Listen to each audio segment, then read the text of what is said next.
Hello my sweet family, সবাই কেমন আছো? আশা করছি সবাই ভালো আছে। তো আমিও ভালো আছি। আজকের হলো পয়লা বৈশাখ, মানে বুঝতেই পারছো ফ্রেন্ডস, আজকে খুবই একটা স্পেশাল দিন, মানে বাংলার নববর্ষ বলে কথা। সেই আর কি আগে সকাল থেকেই ব্লগটা শুরু করে দিয়েছি। তো প্লিজ ফ্রেন্ডস, তোমরা সবাই পুরো ভিডিওটা দেখতে থাকো, আশা করছি তোমাদের খুব খুব ভালো লাগবে। তো দেখো ফ্রেন্ডস, এখন আমরা সকালবেলা ঘুম থেকে উঠে আর কি ফ্রেশ হয়ে, মানে একটু ব্রাশ করে ফ্রেশ হয়ে ড্রেসটা চেঞ্জ করে নিয়েছিলাম, নিয়েই আর কি ব্লগটা শুরু করেছিলাম। তারপরে চা খেয়ে নিলাম। আর এদিকে দেখো বাইরের পরিবেশটা তোমাদেরকে দেখায়, এত সুন্দর। মানে পয়লা বৈশাখের দিনে ওয়েদারটা বেশ ভালোই ছিল, আকাশে একদম রোদ উঠেছিল, গরমটা ছিলই, মানে একটু বেশিই গরম ছিল। তো যাই হোক, গরমকালে তো গরম পড়বে, তাই না? তো এই আর কি বেশ পরিষ্কার আকাশ, একদম ভালো লাগছিল। একটু মাঝে মাঝে হালকা ফুলকা হাওয়াও হচ্ছিল। তো এই আর কি ওয়েদার। আর এদিকে দেখো আমি এখন টিফিনের জন্য বানাচ্ছি ঘুগনি আর লুচি। কারণ পয়লা বৈশাখ মানে হচ্ছে বাঙালিদের খাওয়া দাওয়া, ভুরিভোজ, সেই আর কি। মানে সকাল থেকে শুধু মনে হয় কী খাবো, শুধু ভালো মন্দ খাবো, এটাই চিন্তা আর কি। তো এই আর কি সকালবেলা সেই জন্য গরম গরম লুচি আর ঘুগনি, এটা একটা বাঙালির খুব পছন্দের খাবার, আর আমার তো খুবই পছন্দের। সেই জন্য আর কি প্রথমে লুচিগুলো ভাজছি, তোমাদেরকে দেখালাম। আর এই যে ফুলকো ফুলকো লুচি আর তার সাথে ঘুগনি। আর তোমরাও কিন্তু পয়লা বৈশাখে কে কী খেয়েছো, কীভাবে কাটিয়েছো, অবশ্যই কিন্তু আমাকে কমেন্ট করে জানিও। আর কী কী খেতে ভালোবাসো সেটাও কিন্তু কমেন্টের মাধ্যমে জানিও। তো যাই হোক, এবারে এই টিফিনটা খেয়ে আবার আর কি রান্নার দিকে যাব। তো তোমরা দেখতেই পাবে যে কী কী রান্না করবো না করবো, সবটাই তোমাদেরকে দেখাবো।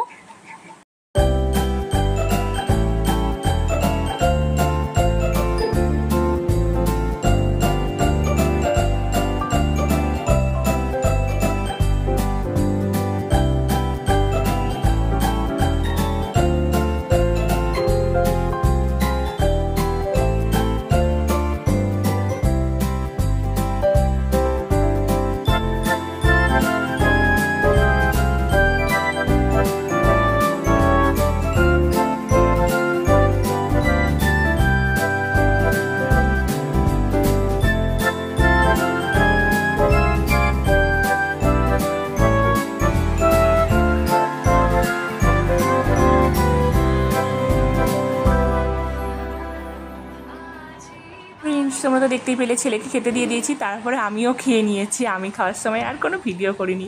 আর এদিকে দেখো আমার মুখটা দেখতেই পাচ্ছ গরমে, তারপর লুচি ঘুগনি খেয়ে খুব ক্লান্ত হয়ে পড়েছি। কারণ এবারে আর একটা যুদ্ধে নামতে হবে, এই যে আবার রান্নার দিকে। তো তোমাদেরকে প্রথমেই দেখালাম যে মাটন নিয়ে এসছে, এই মাটনগুলো এখন পরিষ্কার করতে বসেছি। আর এই যা গরম পড়েছে, ওই জন্য ফ্যান তলায় আর কি ফ্যান চালিয়ে বসে বসে ভাবলাম যে এগুলো এখন একটু পরিষ্কার করে নিই। তো নিয়েছে। এদিকে আলু ভাজা চলছে। আর যদিও মাটনটা আজকে আমি বানাবো না, আমার বরমশাই আজকের বানিয়ে খাওয়াবে, কারণ আমরা এইভাবেই রান্না করি আর কি। তো দুজনে মিলে মিশি আর কি। কিন্তু ফ্রেন্ডস, তোমাদেরকে মানে রান্না করার এইদিকে না, আমি আলুটা চাপিয়ে দিয়েছি, আর আমার বরমশাই যখন রান্না করছিল তোমাদেরকে দেখাতে পারিনি, কারণ তার জন্য সরি। তো আসলে এই যে প্রচণ্ড গরমে না, আমার বরমশাই গায়ে কিছু গেঞ্জি আসে পরেনি আর কি, মানে কোনো জামা পরেনি, খালি গায়ে রান্না করছিল। তো সেই জন্য আর কি তোমাদেরকে আর দেখালাম না, ওকে আর কিছু বললাম না যে ভিডিও করব, একটা ড্রেস পরো, সেটা আর বললাম না। ঠিকই আছে, যে যা গরম পড়েছে, ওর আর জামা পরতে ইচ্ছে করছিল না, জামা বা কোনো গেঞ্জি পরতে ইচ্ছে করছিল না। তো কী আর করা যায়। এদিকে আমি এদিকে ভাবলাম যে বাকি রান্নাগুলো আমি করে নিই। ওকেও আগে মাটনটা আগে করে নিয়েছে, আর তারপরে বাকি রান্নাগুলো আমি করছি আর কি। এই যে মাছ করছি, কাতলা মাছ। কাতলা মাছটা একটু অন্যরকম করে করব। ছেলে বলছিল যে দই কাতলা খাবে, তো আমি ভাবলাম যে বাড়িতে দইটা ছিল না, কিন্তু দুধ ছিল, তো একটু অন্যরকম করে বানাবো, যেটা ছেলে খেতে ভালোবাসবে, কিন্তু ও বুঝতেই পারবে না যে ওটা কী বানিয়েছি। তো এটা আমি বানাচ্ছি পোস্ত দিয়ে আর মগজ দিয়ে আর কি। কাজুটাও বাড়িতে নেই, কী আর করা যায়, মগজ আছে আর পোস্ত আছে। তো ভাবলাম মগজ আর পোস্তটা বাটা একসাথে পেস্ট করে নেব মিক্সিতে। আর তারপরে আর কি সাদা তেল দিয়েছি কড়াইতে, আর মাছগুলো হলুদ ছাড়াই লবণ দিয়ে ভেজে নিয়েছি। তো নিয়ে আর কি তেলের মধ্যে আমি গোটা গরম মশলা ফোড়ন দিচ্ছিলাম। তোমাদেরকে যে দেখা ফ্রেন্ডস তোমরা দেখতেই পেলে যে গোটা গরম মশলাটা ফোড়ন দিয়ে আর কি মশলাটা ঢেলে দিয়েছে, মশলাটা ভালো করে ফ্রাই করে নিচ্ছি। দেখো ফ্রেন্ডস কত সুন্দর কালার এসছে। এই রান্নাতে না আমি কোনো হলুদ দেবো না, কারণ হলুদ দিলে না এটা টেস্ট একদমই ভালো লাগবে না, যেহেতু দুধ দিয়ে করব। সেই জন্য আমি এটাতে কাশ্মীরি লঙ্কা গুঁড়ো আর একটু ঝাল লঙ্কা গুঁড়ো দিয়েছি আর কি। আর ওদিকে প্রথমে তোমাদেরকে দেখালাম যে প্রেসার কুকারে আমার বরমশাই মাংসটা কষানো হয়ে গেছে, হয়ে যাওয়ার পর আর কি প্রেসার কুকারে চাপিয়ে দিয়ে ও রান্নাঘর থেকে বেরিয়েছে, আর তারপরে আমি রান্নাগুলো করছি। তো ফ্রেন্ডস দেখতেই পাচ্ছ কত সুন্দর মশলাটা কষা করছি আর কি, কষতে কষতে এই যে মানে আমার প্রায় তেল ছেড়ে দিয়েছিল, আর তারপরে আমি দুধ দিয়ে দিয়েছি। অল্প করে দুধ দিয়েছি প্রথমে, দিয়ে ভালো করে ওটাকে আবার ভালো করে একটু কষিয়ে নেব, নিয়ে তারপরে আবারও একটু দুধ দেবো। তো এইভাবে আর কি আমি রান্নাটা করতে থাকবো। তো তোমরা দেখতে থাকো, আশা করছি তোমাদের না রেসিপিটা খুব ভালো লাগবে। তোমরাও কিন্তু বাড়িতে একবার এরকমভাবে ট্রাই করে দেখো, আমি কথা দিচ্ছি তোমাদেরও ভালো লাগবে। তারপরে আমাকে কিন্তু কমেন্ট করে জানাবে যে রান্নাটা কেমন হয়েছে। তো এই যে জল দিয়ে দিলাম, অল্প করেই জল দিয়েছি কারণ বেশিরভাগটা দুধ দেওয়া হয়েছে। এবারে ওটাকে একটু ভালো করে নাড়াচাড়া করে দেবো করছি। তারপরে ওটার মধ্যে একটু চিনি দিয়ে দিয়েছিলাম, তো চিনি আর একটু লবণ স্বাদ অনুযায়ী দিয়েছিলাম। তো এদিকে দেখো ফ্রেন্ডস তোমাদেরকে দেখাচ্ছি যে আমাদের মাংসটা প্রায় মানে হয়ে গিয়েছে আর কি। তো দেখতেই পাচ্ছ ফ্রেন্ডস কত সুন্দর দেখতে হয়েছে, একদম লাল লাল পুরো মাটন কষা, মানে সরি মাটনের ঝোল আর কি, লাল লাল মাটনের ঝোল। তো খেতে ভীষণ ভালো লাগে। আর আমাদের না পয়লা বৈশাখে একটা রীতি আছে, তো সেটাই তোমাদেরকে দেখালাম। ওটা একটু মানে স্নান করার আগে আর কি নিম হলুদ মাখতে হয়, মেখে স্নান করতে হয়। তো আমি ভাবলাম যে আমি তো নিম হলুদটা করা হয় না, প্রতি বছরই ভুলে যাই।